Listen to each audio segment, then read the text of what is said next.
አንድ ባለሀብት ልጅ ሆን ብሎ ባለጌነት አሳየ። ኳሱን ራቅ ብሎ ወደ ነበረው የጽዳት ሰራተኛ በኃይል መታው።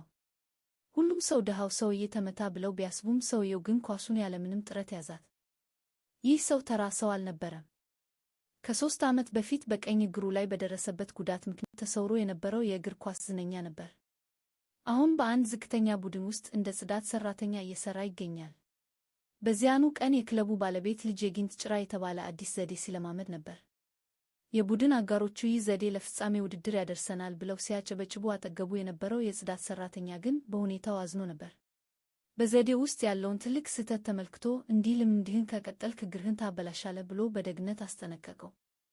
ባለሀብቱ ልጅ ግን ከጽዳት ሰራተኛ ምክር መስማት ስላልፈለገ አዋረደው። የቡድኑ አባላትም ስለ እግር ኳስ ምንም የማያውቅ ጽዳት ሰራተኛ እያሉ ተሳለቁት። ሰውየውም ምክሩ እንዳልተሰማ ተረድቶ በዝምታ ተዋቸው። እንደተባለውም ባለሀብቱ ልጅ ዘዴውን ደግሞ ሲሞክር በድንገት ጉልበቱ ደነዘዘና ወደቀ። ልክ ሰውየው እንደተነበየው ጉዳት ደረሰበት። ይህ ጉዳት ለነገው ወሳኝ የደረጃ እድገት ጨዋታ ትልቅ መርዶ ነበር። የክለቡ ባለቤት ክለቡ ሊከስር ስለሆነ በጣም ተጨነቀ። በዚህ መሃል ተቀናቃኝ የክለብ ባለቤት በኩራት መጣ። የጊንት ጭራ ዘዴው እንዲሰረቅና እንዲከሽፍ ያደረገው እንደሆነ ገለጸ። ክለቡን በዝቅተኛ ዋጋ ለመግዛት እንደሚፈልግ ተናግሮ የባለቤቱን ልጅ አብረሽኝ ካልተኛሽ ክለቡን አላድነውም ብሎ ሲስትባት ልጅቷ በጥፊ መታችው። ተቀናቃኙ ዋና ተጫዋች የላችሁም ማንም ደግሞ እናንተን አይቀላቀልም ብሎ ሲሳለቅባቸው የክለቡ ባለቤት በድንገት ወደ ጽዳት ሰራተኛው ተመለከተ። ስህተቶችን ወዲያውኑ ማየት የሚችለው ይህ ሰው ተራ እንዳልሆነ ተረዳ።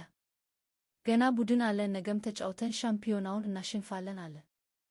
ተቀናቃኙ በምን ተጫዋች ብሎ ሲጠይቅ ባለቤቱ በሩቅ ወደ ነበረው የጽዳት ሰራተኛ ጣቱን ቀሰረ። የሁሉም ትኩረት በዚያ ሰው ላይ ሆነ።